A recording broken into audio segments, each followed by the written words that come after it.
Esta semana, la negociación para que se concrete la segunda planta de celulosa de UPM en Uruguay dio un paso fundamental. El martes, la empresa, el Poder Ejecutivo, el PIT-CNT y las cámaras de la construcción y del sector metalúrgico firmaron un acuerdo marco que regirá las relaciones laborales durante la etapa de construcción y montaje de la fábrica. En el acto de firma del entendimiento, el ministro de Trabajo, Ernesto Murro, dijo que este documento es algo inédito. Hoy, cuando entre el gobierno y la empresa UPM se está analizando en un proceso la posibilidad de un acuerdo de inversión, que a esta altura tengamos un acuerdo marco como este, que prevé una serie de acciones y una serie de compromisos en los temas laborales, ese es el hecho inédito. ¿De qué se trata? ¿Qué alcance tiene? ¿Cómo aporta a la negociación con UPM? Vamos a conversar en los próximos minutos con Óscar Andrade, secretario de organización del PIT-CNT y secretario general del ZUNCA. Andrade, buen día, gracias por acompañarnos. Buenos días, gracias por la invitación, Emiliano. ¿Hace cuánto tiempo venían trabajando en este acuerdo marco con UPM? Y al menos desde un año. ¿Un año? Sí. Por lo menos sí, por septiembre del año pasado se instalaron ámbitos de negociación. En principio nosotros pretendíamos una negociación más general de un conjunto de temas que no fue posible abordar, por ejemplo el tema de red de proveedores y demás, que quisieran a una discusión de los impactos de la planta. Después el debate se concentró acerca de los ejes de la relación laboral y terminó acordando crear un comité coordinador que va a ser el que va a elaborar los protocolos, ¿no? No mira el acuerdo, lo que el acuerdo crea. Acuerdo marco. Un acuerdo marco que crea, tan no es definitivo el acuerdo, que el acuerdo lo que crea es una comisión para elaborar el acuerdo. O sea, lo que crea es un grupo coordinador que va a tener que presentar los protocolos sobre 4 temas. Sea como sea, no tiene antecedentes. El propio ministro Murro lo decía recién. Sí, pero con UPM y con Montes del Plata, las dos plantas de celulosa anteriores, las dos grandes inversiones de los últimos años en Uruguay, no se había firmado algo un parecido. Acuerdo marco general. Ahora, nosotros accedimos a participar porque no vimos en eso ningún hecho que nos molestara. ¿De quién partió la iniciativa? Del Poder Ejecutivo, si no estoy mal, del Poder Ejecutivo. Y a su vez da la impresión, o eso circuló, que había un interés de UPM, ¿no? Pero lo que digo es, a ver, nosotros hay temas que sin acuerdo marco negociamos con Boña antes de la primera instalación de la planta. A veces con resultado que no fue el mejor. Voy a ponerte un ejemplo. Nosotros negociamos con Boña cursos de formación profesional previo a la primera planta. Y se dieron en algunos departamentos del interior, en Fraiventos, en Paysandú, cursos de soldadura previo a la instalación de la planta para que esa mano de obra pudiera participar en la planta. Vos me decís, ¿hubo un acuerdo de este tipo donde ese contenido fue específicamente redactado y firmado? No, pero se hizo. O sea, antes de que se instalara Boña, instalamos como un capítulo de la negociación de Boña la necesidad de la formación profesional. También lo intentamos con Montes del Plata y no pudimos. Y terminó instalándose la formación profesional, que es un capítulo para ir por partes del acuerdo. Después con un conflicto interno. Internamente, cuando hubo un debate sobre la participación de mano de obra nacional, parte de la discusión fue que logramos que 1.500 compañeros de la obra civil pasaran por cursos para el montaje electromecánico que les permitiera extender la participación en la obra en el montaje electromecánico. O sea, de lo que está escrito no hay nada que no sea plataforma sindical en materia de una obra de este tipo. Es decir, bueno, una obra de este tipo se instala. Para nosotros la formación profesional para maximizar las posibilidades de participación es parte de nuestro objetivo. Sí, la salud laboral seguramente. Ahora, la salud laboral es un tema que se va a empezar a discutir ahora y va a terminar el día que termine la construcción de la planta, porque en realidad hoy tenés una declaración de un mensaje general. Queremos que no haya accidente grave, trabajaremos. Pero de ahí a una obra de 5.000 personas, 6.000, con 200 empresas adentro, con la complejidad que tiene, vas a tener que colocar el tema salud laboral todos los días mientras esté la planta en construcción, ¿no? Usted está mencionando ahí puntos, capítulos que interesan y que tienen algún antecedente de intentos en proyectos anteriores desde el lado sindical. Sí, claro. ¿No? Da la impresión de que hay un capítulo que es importante del otro lado, ¿no? El último, casualmente, el 6º, Mecanismos de Prevención y Solución de Conflictos con Actuaciones en Diversos Ámbitos Escalonados. Tiene a su vez 4 puntos, pero el último dice, no adopción de medidas por las partes que afecten la regularidad del trabajo o el normal desarrollo de las actividades en la obra antes de haber finalizado total y formalmente todas las instancias de conciliación y mediación previstas. Sí, ojalá fuera una ley eso. O sea, ojalá fuera una ley para todo el Uruguay. O sea, si todo el Uruguay tuviera como una ley, una norma que dijera no se pueden tomar medidas que afecten a las partes, a ambas partes, antes de negociar, tendríamos una circunstancia donde no podría haber despidos en Uruguay si no tiene la empresa que justificarlo de forma anterior. Donde no podría haber una reestructura laboral en Uruguay sin antes tener que agotar las instancias de negociación. No podría haber, lo que digo es... Usted lo está leyendo de los dos lados. Lo estoy leyendo como dice, ¿no? Lo que está dice, bien, está lo bien. Lo que dice es ambas partes... Lo voy a leer de nuevo porque quizás lo miramos de una sola. Claro. No adopción de medidas por las partes... O sea, no dice no adopción de medidas sindicales, ¿no? Que afecten la regularidad del trabajo o el normal desarrollo de las actividades en la obra antes de haber finalizado total y formalmente todas las instancias de conciliación. Y sé lo que quería decir y sé lo que dice. O sea, sé lo que quería decir hace un año, sé lo que se negoció y sé lo que dice. Lo que dice ¿qué quería decir hace un año? Hace un año tenía quizá un protocolo casi de paz laboral que regulaba la acción sindical. Ese fue el origen. Acá lo que hay es y no me extraña porque en realidad negociaciones de este tipo, acá lo que hay es las partes no toman medidas que afecten una a la otra. El objetivo de un sindicato nunca es el conflicto. Primero hay que desmitificar eso. El objetivo del sindicato no es el conflicto, el objetivo es la defensa de los trabajadores. En la defensa de los trabajadores, lo que dice este acuerdo, que general, es no se pueden tomar medidas que afecten a los trabajadores sin antes negociar. Si eso pasa, nosotros tampoco tomamos medidas sindicales, ¿no? Y me parece que es un elemento de elemental sentido común. A ver, hace más de un año que presentamos ante el Parlamento una minuta que fue votada por unanimidad de reglamentar el convenio 158 de la OIT, que básicamente lo que dice es prohibir el despido si no hay causa justificada. En este caso lo que nosotros entendemos es lo mismo, es decir, bueno, no puede haber medidas que nos afecten sin antes agotar instancias de negociación. Eso nos da garantía. Entonces, y al mismo tiempo, claro, nosotros ustedes no van a tomar medidas que afecten el desarrollo de la actividad de la obra antes de haber finalizado, Pero es que es de sentido común. Porque las medidas, ¿de dónde surgen, Emiliano? ¿Por qué tomás una medida? Porque hubo una arbitrariedad, porque hubo una reestructura, porque hubo un despido, porque hubo una sanción sin antes negociar, porque hubo... O sea, las medidas no son, repito, un objetivo en sí mismo. Las medidas son la respuesta a que tenés acciones empresariales que te afectaron. En el convenio de la construcción es todavía más específico esto de... El artículo 10 del convenio de la construcción, yo lo tengo acá. ¿Cómo que es más específico? Más específico, porque ahí hay un protocolo, el protocolo de prevención de conflictos, lo que dice es, no es una generalidad, lo que dice es, invocado el protocolo, no innovar, vuelta atrás, esa medida la que provocó el conflicto, sea la medida sindical o empresarial, se suspende, queda suspendido por un determinado tiempo, inician las instancias de negociación, de común acuerdo se pueden extender mientras, o sea, es mucho más riguroso. Como este es un convenio que no es solo para la construcción, es para la construcción, pero es también para el personal que participe ahí adentro en la gastronomía, en la cocina, es para el personal de seguridad, es para el personal de transporte, o sea, en realidad es para el personal vinculado a la obra. Esa es una puntualización importante. Este convenio marco vale para todo el trabajo de la obra, que mayoritariamente es de la construcción, pero no es solo de la construcción, tiene un concepto que nosotros defendemos. O sea, con esta empresa y con cualquier empresa. Si el acuerdo es primero negociación, siempre para nosotros es mejor primero negociación. Pero primero negociación para los dos lados. O sea, primero negociación para yo tomar una asamblea general o tomar una medida de paro. Primero negociación antes de que me despidas, me suspendas, me sanciones o me apliques una reestructura. Entonces, ahora vamos a mirar algunos detalles, algunos temas en particular del acuerdo marco. Pero, en definitiva y redondeando esta parte de la charla, ¿qué gana la empresa? ¿Qué gana el sindicato con un entendimiento como este?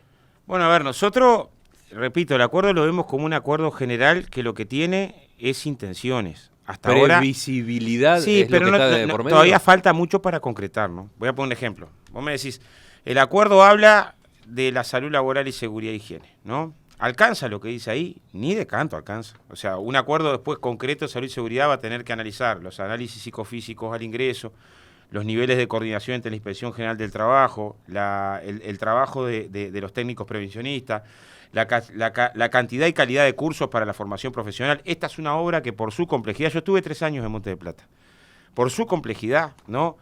La gestión de la seguridad es 50 veces más exigente. Quizá también, ¿por qué en este tema tiene que tener cuestiones especiales? No es lo mismo 5.000, 6.000 trabajadores con distintos idiomas, 200 empresas, con trabajos que una obra típica. O sea, hubo problemas. En Monte de Plata hubo no hay duda, varios inconvenientes, no hay duda, ¿no? Muchísimos, y a mí me gustaría que un día tengamos una entrevista acá con los representantes empresariales que estuvieron en Montes de Plata, con las actas de los conflictos, y va a quedar mucha claridad que la inmensa mayoría de los conflictos fueron conflictos originados por incumplimientos empresariales, en algún caso grotescos, y sobre todo empresas extranjeras. Pero el conflicto no es bueno o malo en sí mismo. El problema es qué es lo que lo origina el conflicto. En todo caso, ahí hay que ser más fino. Ahora, segundo elemento, formación profesional. Hay un propósito de la formación profesional, pero todavía no tenemos acordado ni cuánta cantidad de cursos, ni la calidad de cursos. No tenemos acordado aún. Por ahora no obliga el hacer un curso de la participación en la planta. En nuestra opinión, cuando terminemos la cuestión de formación profesional, vamos a pretender de que si un compañero o una compañera hizo un curso de soldadura, de instrumentación, de cañería, bueno, sea vinculante el curso con su posibilidad de trabajo en la planta. Entonces, lo que digo es, hay una intención general, lo mismo en alojamiento y vivienda. Ahora, y lo mismo en relaciones laborales, ¿no? Por eso digo, enseguida le voy a hacer algunas preguntas más puntuales, pero en estas consideraciones, digamos, generales, agrego lo que dijo ayer el presidente de la Cámara de Industrias, Washington Coralo. Planteó inquietudes. Dijo, si cada empresa que se va a instalar tiene que hacer una negociación especial y específica, ¿para qué tenemos las actuales leyes? Esto es redundante, agregó. Bueno, en realidad está criticando a las cámaras que entendieron que había que participar en un acuerdo de este tipo. Es un tema interno. ¿La Cámara de Industrias no intervino? No, supongo que claramente está criticando a la Cámara Metalúrgica y a la Cámara de la Construcción, que entendieron que era importante participar de un acuerdo de este tipo. Son problemas internos entre los empresarios. A ver, ¿para qué? Yo creo que sí, en algunas cosas sí, claramente. A ver, no hay inversión, en una inversión común.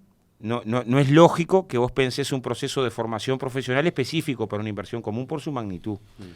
En este caso sí. Y si vos traes acá al intendente de Durazno y al intendente de Tacuarembó, ¿no? Una primera preocupación que te van a poner es cómo logramos que nuestros paisanos de nuestros pueblos puedan tener cursos de formación para poder participar en la planta, porque es una planta que le va a dar una perspectiva de trabajo de 2 o 3 años con una remuneración no común. Y el impacto social que genera es muy alto. Ahora, si no planificás antes la formación profesional, ahora eso para una vivienda, una torre del banco hipotecario de 10 pisos, que son 5 o 6 meses el trabajo en la estructura, no parece sensato. Además, porque la demanda del tipo de calificación ya la tenés, de que hagas un esfuerzo específico. Voy a poner un ejemplo. Un oyente, Leonardo, ayer cuando dábamos la noticia, que consideraba positiva, planteaba algo parecido. Decía, si UPM requiere la firma de un acuerdo, ¿el resto de las industrias y empresas del Uruguay quedan fuera de ese acuerdo? ¿Por qué UPM requiere algo especial? ¿Por qué no es válido para otras? Voy de vuelta a explicarte. Hay cosas que seguramente los oyentes no entienden y hay cosas que nosotros no entendíamos. Usted decía, un primer factor es el volumen. Y claro, voy a ponerte un ejemplo. De la obra. Un ejemplo que nosotros nos salteamos, no lo tuvimos en la consideración cuando se instaló la primera planta de celulosa. 4 o 5 mil trabajadores van a instalarse en un departamento, ¿no? Nosotros ahí veíamos algunas cosas, el tema de las categorías, los salarios, veíamos una condición muy complicada. Uno de los resultados perdón que tuvimos, me interrumpa, sí. ahí por lo visto hay otro detalle que es el hecho de que es una obra muy grande que se desarrolla en un lugar del país apartado. Que a priori no tiene infraestructura para... Pero voy a ponerte un ejemplo de los que nos fue más doloroso para nosotros. Tuvimos una cantidad importante, según datos posteriores del Ministerio de Salud Pública, de trabajadores infectados con enfermedades infectocontagiosas, sobre todo HIV. Este era un tema que estaba en la agenda antes de la primera planta, ni en el canto. O sea, si vos me hacías esta entrevista en el 2005, nuestra preocupación era cómo veníamos de una situación de crisis muy dura, cómo apuntalamos la formación profesional, la salud laboral, una obra de este tipo. Esa no estuvo ni en el canto. En la segunda sí.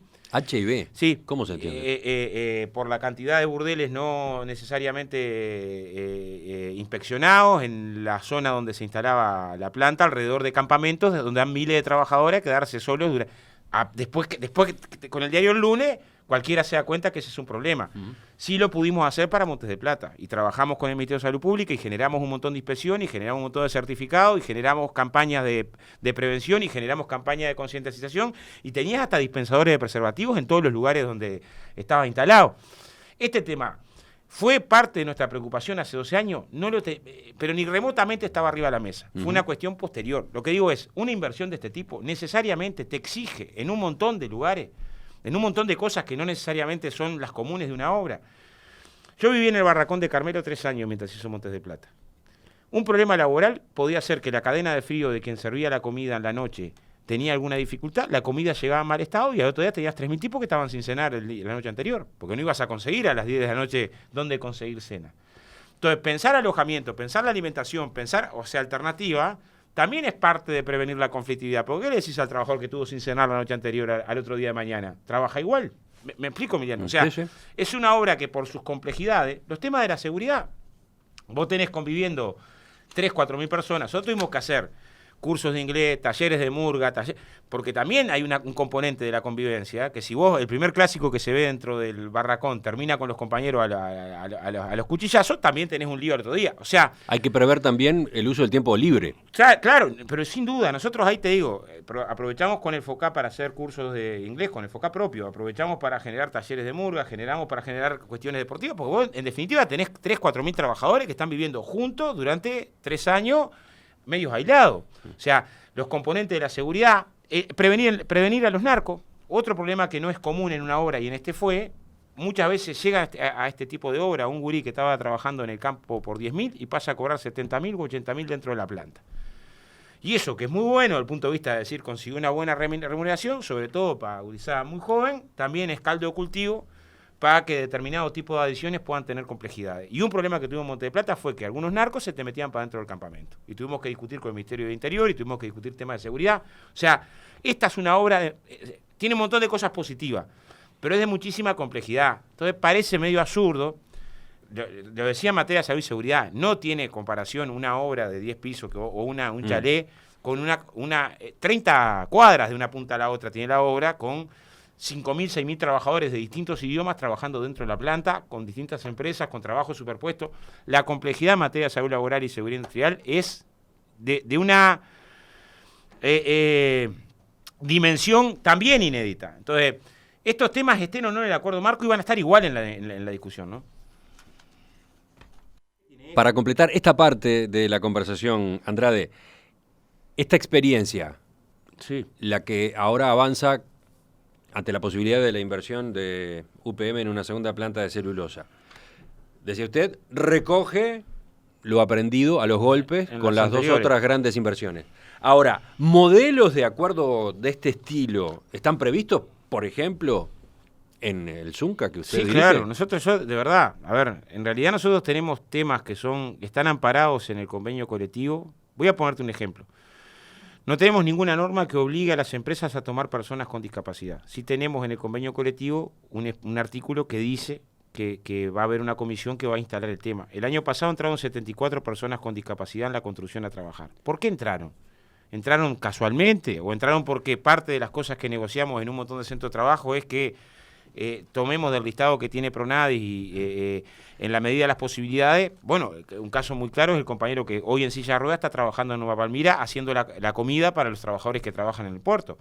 O sea, la negociación colectiva para nosotros es más que la negociación puntual de lo que está en el convenio. Pero ustedes están dispuestos a negociaciones puntuales, sí, claro, en otras inversiones, aunque sean de menor porte. Sí, sin duda, sin duda. Es más, es una buena cosa cuando una inversión que se va a instalar pide para hablar antes con el sindicato. Si pide para hablar antes a los efectos. ¿Qué cosas vamos a reivindicar? Las que hemos reivindicado hasta ahora. La mayor posibilidad de mano de obra local, la mayor posibilidad de ingreso de mujeres, que es una reivindicación también muy fuerte del sindicato en el sentido de género, que se acceda a este tema de habilitar el ingreso a personas con discapacidad. Si podemos mechar cursos de formación profesional, bárbaro, ¿no? Porque en realidad también es parte de la negociación colectiva. Y esto se da. Capaz no se da con algo firmado, ¿no? O sea, lo que no se da es que vos vayas al ministerio, firmes en presidencia. Ahora, diariamente en cientos de centros de trabajo, esto existe, ¿no? O sea, está desplegado. Y lo que no se da, me parece, es que la firma de un acuerdo marco como este sea un escalón en un proceso, luego del cual la empresa termina resolviendo si invierte o no invierte. Sí, es que todavía no está segura la inversión. Yo hoy estoy... En ese sentido también estoy en un es punto inédito de equilibrio entre quienes dicen no, o hay quienes se mantienen en una postura de que esto de Montes de Plata, de UPM, perdón, es todo humo, no existe, y quienes dicen ya está, pronta y arranca. En realidad parece que viene madurando la decisión de la inversión. es una inversión que tiene un montón de cosas muy importantes, pero también tiene un montón de desafíos. Lo que yo resaltaba es que esto era un requisito. No, yo lo que digo es, a ver, si una contraparte colocó en esto, no lo tengo que contestar yo, porque quien toma la decisión de la inversión no es el movimiento sindical.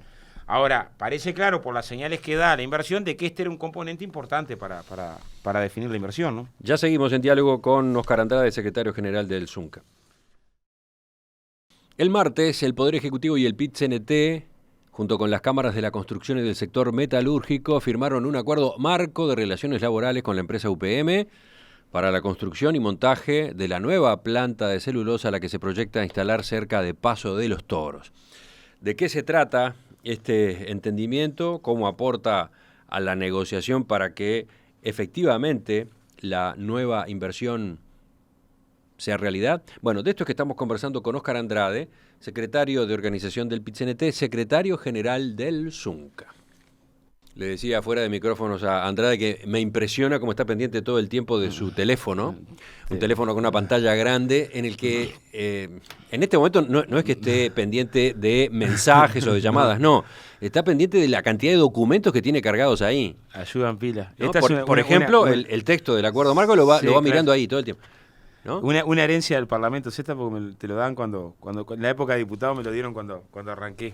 Pero hoy tienen un bagaje de información. Yo soy de Villa Felicidad y en el barrio, cuando era yo joven, había un teléfono en todo el barrio. Y hoy hay el impacto del cambio tecnológico se ve, y podías ver una computadora en alguna película de ciencia ficción, ¿no? El impacto del cambio tecnológico es tremendo. Pero sí, hay en general hoy, para el manejo de la información, estos aparatitos ayudan pila. Vayamos a este preacuerdo o acuerdo marco. Establece que se puede desarrollar, negociar y acordar protocolos de actuación para permitir la correcta planificación y gestión del proyecto en 3 aspectos clave. Uno de ellos, salud y seguridad ocupacional. ¿En qué se innova? Bueno, ahí yo de vuelta, ¿no? Voy a poner ejemplos. Hoy nosotros tenemos quizá de la normativa más avanzada del Uruguay, debe ser el decreto 125 de la construcción. Y el decreto 125 nace, parte de los cambios más importantes, nace de Montes del Plata. Cuando muere Mario Andresuque en un siniestro laboral, parte de lo que más nos chocó es que el sector de trabajo y la empresa una empresa extranjera en la que él recién había empezado a trabajar, había sido ya denunciado por nuestros compañeros en 2 oportunidades. Había sido denunciado que había incumplimiento. Dentro de los incumplimientos tenían que ver con el retiro de los delegados de seguridad de ese sector. Nosotros estábamos cerca de cuando cae el compañero, lo llegamos a ver vivo en el piso. Y a partir de esas circunstancias nosotros instalamos para dentro de la planta primero una situación que fue un cambio muy importante desde el punto de vista de la gestión de la seguridad, que es que ya no íbamos a esperar a que viniera la inspección del trabajo a verificar ante cuestiones de riesgo, y hoy es así la normativa global para la construcción. El delegado de seguridad tiene la facultad de clausurar un sector de trabajo. Dice textualmente, sí, acordar y aplicar procedimientos de seguridad específicos para permisos de trabajo que sean requeridos para la ejecución de determinadas tareas, detención de tareas en situaciones de riesgo inminente para la seguridad y salud, rondas de seguridad, etcétera. Sí, claro, por eso a lo que voy es... Nosotros generamos... Ese punto de detención de tareas ante situaciones de riesgo es algo para el sindicato de ustedes muy importante, pero además tiene hoy amparo jurídico. Repito, esto que nació en la primera planta de celulosa ante este hecho tan grave, después hubo un conflicto muy duro, que salimos del conflicto con ese acuerdo, de decir, bueno, tiene que haber condiciones de detención de tareas, después tiene un marco general. Hoy ya tiene un marco general. Y lo que hay es un protocolo general de detención de tareas, que no es que se detiene la tarea por antojo, sino que tiene que haber circunstancias de riesgo inminente, pero que cambió sustancialmente la gestión de la seguridad. Sobre este tema, a ver, repito, nosotros en los protocolos que queremos colocar, el tema de la formación de los delegados, no es lo mismo ser delegado de seguridad en una obra común que en una obra de esta magnitud, la coordinación con la inspección de trabajo, la coordinación con los técnicos prevencionistas, las políticas de seguridad y salud laboral, la rigurosidad con los análisis psicofísicos. Los análisis psicofísicos antes no eran una obligación, hoy son solo una obligación para tareas complejas. Pero yo el primer análisis psicofísico que hice fue antes de entrar a trabajar a la refinería La Teja, en el 2009, por ahí, 2010. Y hubo compañeros que toda la vida trabajaron en la altura, que nunca se habían hecho análisis psicofísico y no lo pasaron. O sea, fue al análisis y le dijeron, mire usted, Emiliano, usted no puede trabajar en la altura porque tiene tal problema de concentración, no está apto para trabajar en la altura. Pero yo hace 20 años que trabajo en la altura. Bueno, Lo que digo es, o usted no puede trabajar en trabajo confinado, otro de los trabajos complejos, ¿no?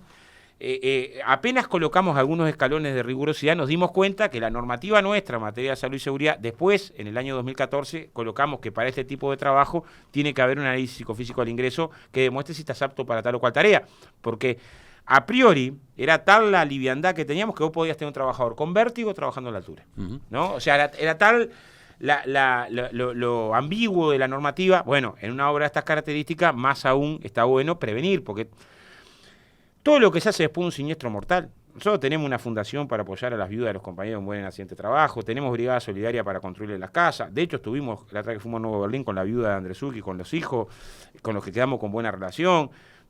Trabajamos la asistencia psicológica, pero todo lo que hagas después del siniestro mortal, el muchacho que quedó huérfano, y está bueno hacer antes. Y me parece que en una obra que sabemos que tiene una enorme complejidad como esta, todo lo que puedas hacer en materia de prevención, salud, seguridad, capacitación, formación, campaña, gestión, hay que hacerlo, ¿no? Vayamos al capítulo B, capacitación y mano de obra.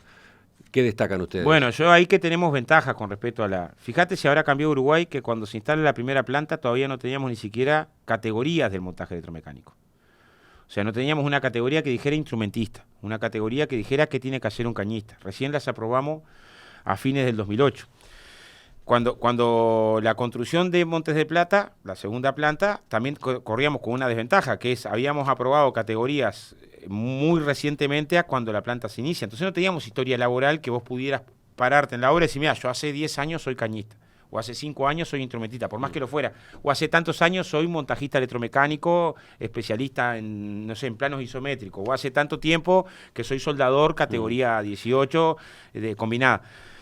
Entonces, lo primero que pasó es que nosotros no teníamos registro documentado que permitiera a la mano de obra nacional la mejor participación. Lo segundo que pasó es que, por suerte, la condición económica dio a que tuviéramos unas cuantas obras, la primera planta de celulosa, el aeropuerto, la segunda planta de celulosa, la refinería de La Teja, hoy la central de ciclo combinado, con una demanda alta de este tipo de especializaciones, ¿no? Continua. Eso nunca pasó en Uruguay. O sea, en Uruguay tenías una experiencia de decir, bueno, el proceso de la refinería y después un proceso de 15 años para atrás, que no te permitía continuidad de la mano de obra. Lo primero que queremos hacer con esto es un registro nacional, no para inventar, pero para decir, hoy tenemos documentada la posibilidad de mano de obra nacional, para que las empresas extranjeras también, y en todo caso hacer esfuerzos en la formación profesional que permita la mayor participación de mano de obra nacional posible. Y ese es todo un tema, ¿no? Porcentajes. Es un problema. Cuando los asuntos estos referidos a la mano de obra se negocian específicamente en el convenio colectivo, ¿qué es lo que va a reclamar el ZUNCA en cuanto a la contratación de mano de obra local? Bueno, primero, nosotros lo que hicimos en la última negociación colectiva es tomar círculos concéntricos. Y dijimos, mira, lo primero, cuando estamos en Monte del Plata, lo primero es Colonia, o sea, priorícese la mano de obra del departamento, después de la región y después a nivel nacional. ¿Por qué lo vamos a hacer lo vamos a hacer en este caso? Porque nosotros no tenemos nada contra un trabajador de otro país, vamos a aclararlo. Es más, estamos diariamente asesorando a trabajadores haitianos que han venido muchas veces sin ninguna documentación, sin conocer el idioma, con trabajadores colombianos. El trabajador es un trabajador. Cuestionamos la condición en la que se nos trae, no al compañero. El compañero no elige venir por la mitad del sueldo y en negro. Eso es el problema de la empresa. Y toda nuestra solidaridad con esos compañeros. Ahora, esta es una inversión que está en régimen de zona franca. El régimen de zona franca le permite no pagar impuestos y le exige una contrapartida, que el mínimo de personal nacional sea un 75% de cada empresa que se instale, ¿no? No tendría sentido que se le otorgue el régimen de zona franca y siquiera se le obligue a cumplir el mínimo de los porcentajes que la ley le establece, ¿no? Porque en definitiva se le da el régimen de zona franca porque es muy importante la participación de mano de obra. ¿Pero esos porcentajes valen para la obra también? Sí, claro, son para la obra. O sea, lo que está en régimen de zona franca en principio, la obra arranca en régimen de zona franca y tendría que tener cada empresa esos porcentajes. ¿Cuándo se corren esos porcentajes? Cuando no tenés mano de obra nacional. Y nosotros ahí, ¿qué vas a hacer? Contra clavo no vas a pasar. Pero, y esto no es menor, los mecanismos de control estatal institucional que existen para esto son muy laxos. ¿Cuál fue un conflicto que tuvimos en Montes de Plata? Hubo una empresa que hacía todo el montaje de andamios alrededor del proceso de montaje electromecánico, que vino a la dirección de zona franca, donde hay un muchacho que está sentado atrás de una oficina, que no sabe nada de obra, y le dice, mirá, yo preciso un 90% de andamistas extranjeros. ¿Precisas? Sí, preciso. Bueno, te firma, ¿no? Y entonces, de golpe, puede traer, como pasó, un 90% de andamistas extranjeros. Cuando fuimos a hablar con la Dirección de Zona Franca, digo, pero ¿cómo vas a pensar que no hay compañeros acá que sepan armar andamio? Y él te dice, yo no sé nada de la construcción. ¿Me explico? O sea, es un trámite administrativo ese. Como tenemos eso hoy regulado por trámite administrativo, lo que queremos es que sea parte de la negociación colectiva, porque si no cualquier empresa puede decir, mirá, y después tuvimos casos de empresas que venían con mano de obra por fuera al lado. Se trancó eso, ¿no? Hubo una circunstancia conflictiva, se armó después una bolsa de trabajo y después se respetó la mano de obra nacional, después del conflicto. Nosotros no quisiéramos tener un conflicto por esto. Pero claro, eso no está escrito ahora en este acuerdo marco. Lo que está escrito es una referencia que habla de la formación para la mayor participación de mano de obra nacional posible. Creo que en los primeros considerando. Ahora, eso no es la bolsa de trabajo, ni es lo que sí dice formación profesional para tratar de maximizar la posibilidad de mano de obra nacional y mano de obra local. Sí, sí.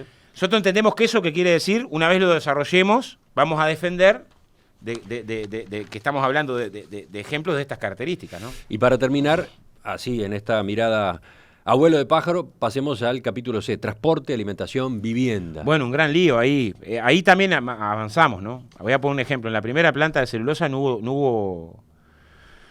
Si vas a la normativa, ahí había gente que preguntaba por qué no la normativa general. Si vas a la normativa general, la empresa no tiene obligación de prever vivienda ninguna.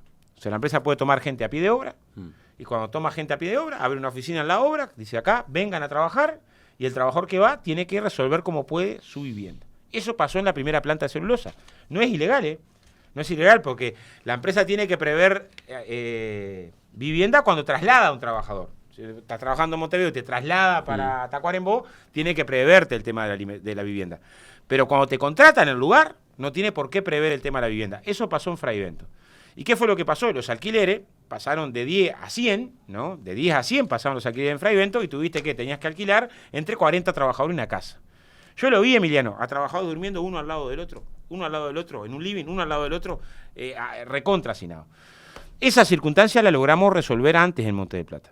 Y tuvimos los barracones que tuvieron alguna dificultad al arranque. Yo viví en ello, ¿no? Pero que después logramos que tuvieran, yo qué sé, cuestión deportiva, cuestión cultural, cuestión los almacenes, reglas de convivencia, asambleas para la convivencia interna. Y no estaban todos ellos al lado mismo del obrador. No. En Carmelo vivíamos cerca de 2.500 y había otros que estaban más cerca del obrador que vivían unas 800 personas. Y ahí aparece el otro factor, transporte. Pero descomprimió, yo lo que digo es descomprimió el tema de tener vivienda, de no tener, porque a ver, el trabajador que está desocupado, va y se queda en una carpa igual. Está desocupado, yo quiero entrar a la planta, en general son plantas que ofrecen un nivel salarial por encima del promedio, y el transporte es otro problema. O sea, nosotros tuvimos al principio con el tema del transporte mucho riesgo de siniestro, que no era siniestro en el trabajo, sino era que cuando salían 150 ómnibus en zonas que a veces no estaban del todo iluminadas, bien las indicaciones, con trabajadores desesperados para subirse, porque salís, quién va para qué localidad, salían ómnibus para distintas localidades,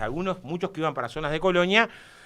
El tema del transporte fue un problema, pasó a ser un problema. O sea, ¿qué pasaba cuando un ómnibus se rompía? Después logramos en la planta un convenio general que tuvo ingreso de personas con discapacidad, ingreso de mujeres jefa de hogar, convenio con el INAME, se generó una coleta solidaria para apoyar instituciones. O sea, se generó extensión, o sea, trabajamos en la reconstrucción y mejora de escuelas de la localidad. O sea, después se generó un convenio colectivo general en la obra. ¿Están pensando en algo de eso para esta oportunidad? Sí, claro. Nosotros vamos a pretender que en esta obra mencionó varios mujeres jefa de hogar, participen personas con discapacidad, tenga la obra un cronograma también de extensión para dejarle a la localidad cosas. O sea, pero eso lo saben los finlandeses porque lo hemos planteado desde la primera reunión. Pero eso va a ser cuando tengamos los trabajadores en la obra, tengamos los delegados y tengamos posibilidad de cerrar un convenio, ¿no? ¿Cómo sigue esto entonces? A partir de lo que se firmó esta semana. Y lo que van a estar convocados ahora son los ámbitos estos de protocolo sobre cada una de las áreas, ¿no? Y supongo que van a ir avanzando en la medida que vaya avanzando la decisión de la inversión, ¿no? O sea, es más sencillo poner cabeza, trabajo, porque también la generación de expectativa es un boomerang. Yo te pongo un ejemplo que a nosotros fue aleccionador, no es porque sea el único. Bueno, de hecho, Aratilí no se concretó. Pero digo, cuando el puente Colonia-Buenos Aires, nosotros estábamos a favor de la construcción de nosotros sindicatos, del puente Colonia-Buenos Aires, hubo compañeros, la decisión iba, que fueron a instalarse con una carpa a esperar que se abriera la oficina para anotarse. Y después no se instaló. O sea, para el compañero que hoy está desocupado, la expectativa es un problema. Entonces también hay que manejarla con cuidado. Es decir, viene madurando una decisión, aún no está concretada, por lo tanto no tiene sentido que arranque hoy el curso de soldadura, ¿se entiende? Específico para que el tipo de Tacuarembó de repente mañana no lo aplica a ningún lado, ¿no? O sea, va a tener sentido cuando tengamos la condición más clara, más cierta de que la planta va y va, ¿no? Tengo mensajes de los oyentes y con esto terminamos. Este en particular va a raíz de algo que acaba de señalar recién, se engancha con algo que acaba de señalar recién a propósito de algún antecedente. Pregunta Luis, ¿así que entonces Andrade y el Zunca están conformes con la instalación de otra pastera en el país? ¿Los problemas medioambientales les son ajenos? No son ajenos. A ver, los problemas medioambientales son importantes. Lo que no somos nosotros los que tenemos la capacidad de controlar los temas medioambientales. El Zunca es el que tiene la posibilidad de controlar la calidad de las aguas del río y si no tiene. Ahora, si hay que tomar acciones para que pero la Dinama... los sindicatos uruguayos y el Zunca en particular terminan metidos muchas veces en debates que no son estrictamente vinculados a lo laboral. No es lo que nosotros podemos hacer hoy. O sea, si yo me pudiera hoy a decir, mira, quiero firmar un convenio donde dice el Zunca va a controlar los impactos medioambientales de la planta, no tenemos condiciones de controlar nada, no tenemos esa condición. Ahora, soy socio en que la Dinama tenga los mayores recursos posibles para que el impacto ambiental sea el mínimo se minimice en la mayor de sus posibilidades, ¿no? O sea, como me puedo decir, ¿vos estás de acuerdo que venga el régimen de zona franca? Esa discusión no pasó ni por 500 kilómetros de la mesa en la que estamos negociando nosotros. Si me preguntás, no. ¿Qué es eso? ¿Pragmatismo comunista? No, yo lo que digo es, se instala una planta. Una actitud de clase de decir, bueno, como yo no estoy de acuerdo con respecto a que tenga un régimen de zona franca, no negocio las condiciones laborales. ¿Beneficio a los trabajadores si no negocio las condiciones laborales? ¿Defiendo algún interés si no negocio las condiciones laborales? No, de ninguna manera. Ahora, es claro que no se negocia con el movimiento sindical ni el régimen fiscal, ni es con el movimiento sindical que se negocia. Ahora, en las dos, mi opinión va a ser, cuanto más le deje al Estado, mejor. Cuanto más le deja al Estado, mejor, y cuanto más se controle los impactos medioambientales, mejor. ¿Pero van a estar metidos en esa discusión? Estamos metidos, de hecho, cada vez que nos paramos a discutir el tema de redistribución de la riqueza, aportes tributarios, nuestra discusión, si me dejás con respecto a la celulosa, si yo tuviera que colocar hoy un costado que tendríamos que generar, en el que sí es nuestra tarea, de cómo redistribuye, es que los 12.000, 15.000 trabajadores de la forestación tendrían que tener niveles salariales mejor. O sea, las pasteras en general ofrecen una condición laboral digna dentro de la planta, pero no para la cadena productiva. Yo estuve el sábado pasado en Rivera con trabajadores de la forestación de Tranquera. Muchos de esos compañeros se les aporta la mitad de los jornales de la caja, tienen salarios muy bajos. O sea, si hay lo mismo con el transporte. O sea, si hay un componente que sí es del movimiento sindical inmediato, en el que tendríamos que generar condiciones para elevar condiciones de que lo que desparramen estas inversiones en la larga, no solo mientras se hace la obra, sean mayores que los trabajadores de la forestación, ahí estamos dando una mano. Estamos dando una mano en Quebracho, en Piedras Coloradas, en Tranquera, donde hay una cantidad importante de trabajadores en condiciones muy irregulares, ¿no? Ahora, tampoco es sencillo, ¿no? Tampoco es sencillo organizar ahí, porque en general tenés una lógica de que el trabajo tiene una safralidad, trabajan algunos meses al año, algunos meses no, muy subcontratado, ¿no? Con muchísima dificultad para firmar organización. La última pregunta, Raúl, ¿en Finlandia hay normas similares? Yo no tengo, el que ha ido a Finlandia y que tiene conoce más de esto, es el compañero de los papeleros, que en realidad vinculó con los sindicatos finlandeses para el proceso de sindicalización después que la planta está en funcionamiento. Yo no puedo responder esa pregunta. Óscar Andrade, secretario de organización del PIT-CNT, secretario general del Zunca, exdiputado del Partido Comunista. ¿Cuánto tiempo terminó estando en la banca? Año y fracción, de febrero del 2015 a julio del 2016. Volvemos a conversar en cualquier momento. Muy bien, un gusto estar por acá. Ya volvemos, viene la mesa de este jueves.